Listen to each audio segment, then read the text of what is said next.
I want to transition now and talk a little bit about big tech and the suppression and things that go on with the internet. And thrilled to have Carl Szabo. He's the Vice President and General Counsel for NetChoice. He's also a professor of Internet Law at the George Mason Scalia Law School. And I'm thrilled to have him on. Carl, thanks for joining us on Fox Across America.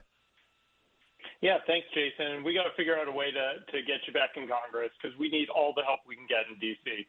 Well, thank you. Very kind of you. Hey, I got to tell you, I won awards for, advocating for free and open internet and pushing back on things like, SOPA, the Stop Online Piracy Act, where government would have more control over the internet.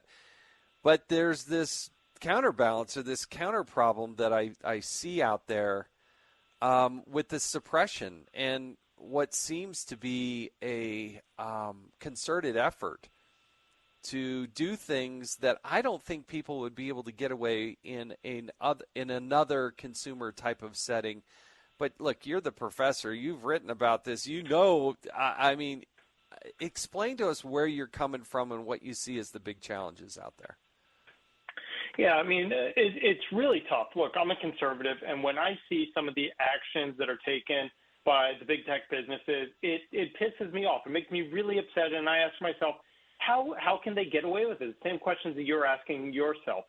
But the thing is, when I put on my conservative hat and I look to my originalist values, I realize that I would much rather have private businesses engaged in this than handing that power over to the government. Amen. And that's what really kind of scares me, because guess what? If Twitter's doing something I don't like, I can just quit Twitter. It's much harder for me to leave the United States of America. And as much as Facebook may punish me by kicking me off their service, they can't put me in prison. And unfortunately, a lot of my colleagues in the conservative movement are frustrated, and rightfully so. I'm frustrated all the time. But the answer is not more government.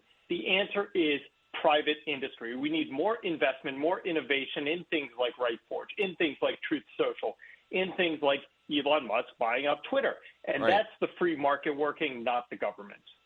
So how do we get around this whole idea that, I think they're manipulative. I think that the way they treat the consumer is misleading. When you say, like, I have supposedly 550,000 followers on Twitter, but if I send out a message that says, hey, Donald Trump was, it was good to see him today, or he's a nice guy, or was a good president, it goes to like 30 people. And that they're not being honest with me. That's one of the things that I tell them every time I see them is, you got to be truthful with people, and you got to tell them what they're doing. One of the things that I often talk about is how if the speed limit's 55 miles per hour and you want people to drive 55 miles per hour, tell them the speed limit's 55 miles per hour. But the challenge begins, though, when it comes to free speech, identifying kind of that black and white decision. Good example would be, what is terrorist speech? What is hate speech? Right. You can ask a Democrat and a Republican, get two completely different answers.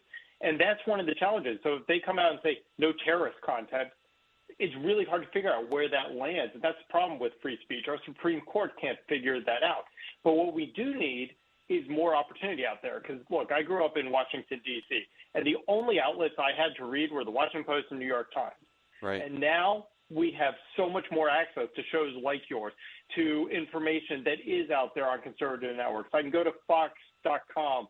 I can go to Fox TV. These are things I didn't have growing up, conservatives didn't have growing up. We had Rush Limbaugh, but now we have so much, much more. And now we have to go to commercial. Carl Szabo, I wish I had more time with you. Thanks for joining us today. We'll be right back. Stay with us.